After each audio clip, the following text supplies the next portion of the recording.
Creative intelligence, leading change. Everyone has the ability to be creative, whilst everyone has the ability to lead. Because leaders deliver change, change is viewed as a core component of leadership. The origins of change stem from creativity, and effective leaders embody this spirit of creativity. Leadership is not distinct to one particular group of people. With the right knowledge or guidance, strategies and tools, and of course attitudes, we are all able to become change agents. As told by Nussbaum, creative intelligence is about tools, not light bulbs. Increased attention and sustained interest in new business creation, according to economist James Fiat, reflects an emerging economic environment created by the confluence of changes in the corporate world, new technology, and emerging world markets. 30 years ago, 5,000 desktops were required to store 1 gigabyte of data. The cost of storing 1 gigabyte of data was $10,000 per year just 20 years ago. Today, the price of storing data has gone down to less than 3 cents per year. Megatrends such as autonomous vehicles, additive manufacturing processes such as 3D printing, and advanced robotics and development in material technology enabling the development of lighter, stronger, and more adaptive materials have all had a profound effect on our physical, digital, and biological environments. It is believed that the ride will only get faster, and our ability to act with speed and agility will dictate whether or not we stay ahead of the game.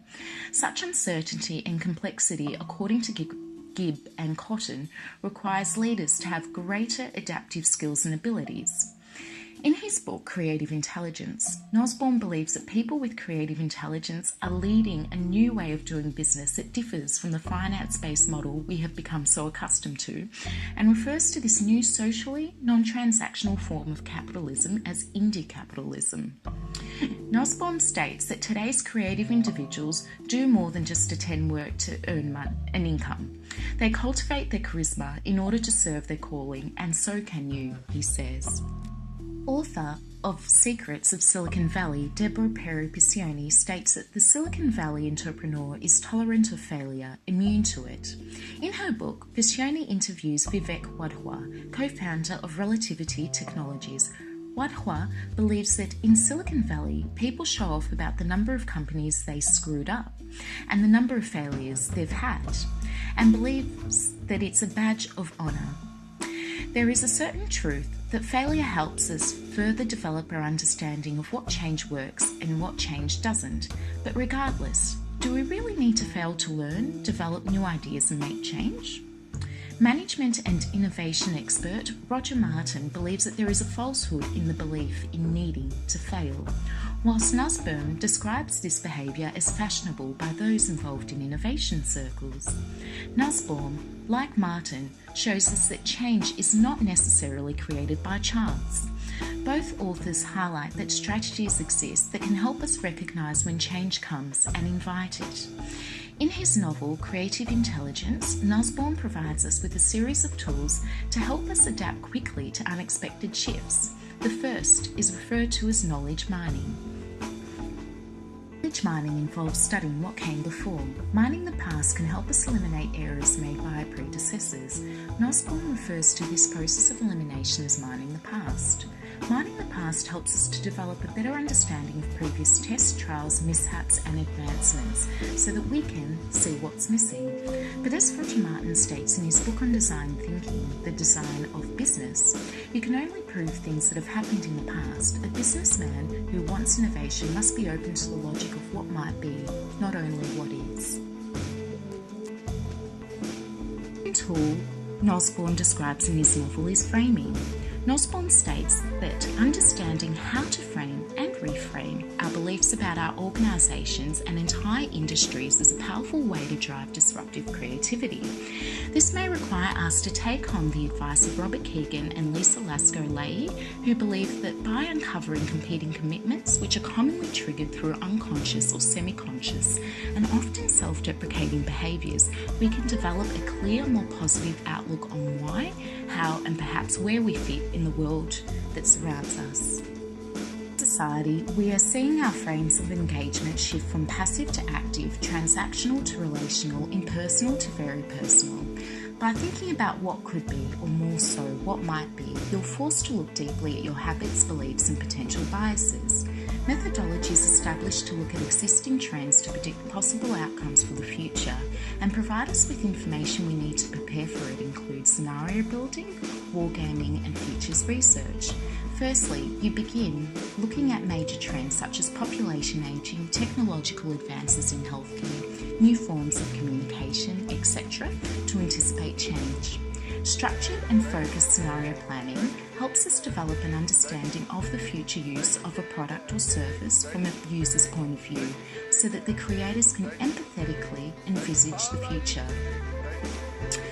Nussbaum dares us to dream the future, to think outside the box of conventional or current normal thinking.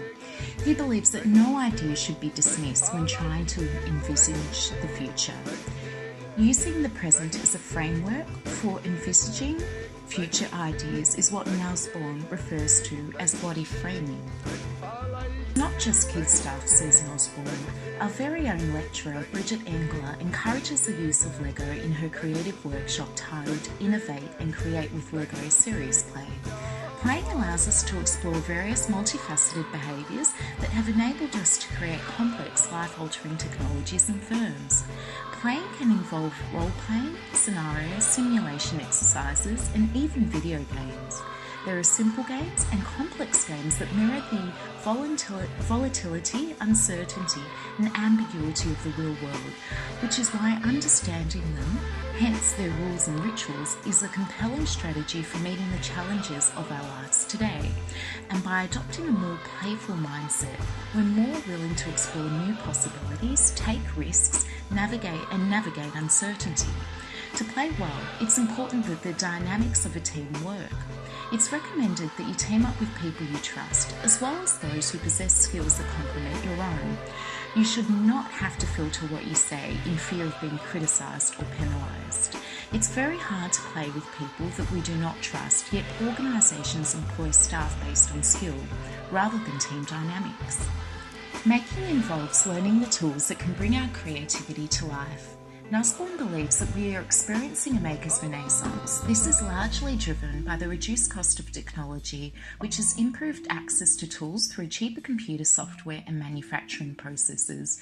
Cheaper making methods allow us to manufacture products with low-cost machinery such as 3D printers, and has consequently reduced the cost of services, for example, services offered by Shapeways and Melbourne-based 3D PE. We are able to test products using Arduinos and crowdsource products and services for seed funding. As Nussbaum points out, community-curated venture capital available through online crowdfunding sites is making it easier for makers to finance their product or service. Likewise, those of us who grew up surrounded by Hungry Jacks and McDonald's are craving authentic, conscientious food, locally grown and organic foods like those enjoyed by our parents and grandparents' generations. Knowing the origins of where materials are sourced, how products are made is, to Gen Y, vital in deciding who to support and even where to work.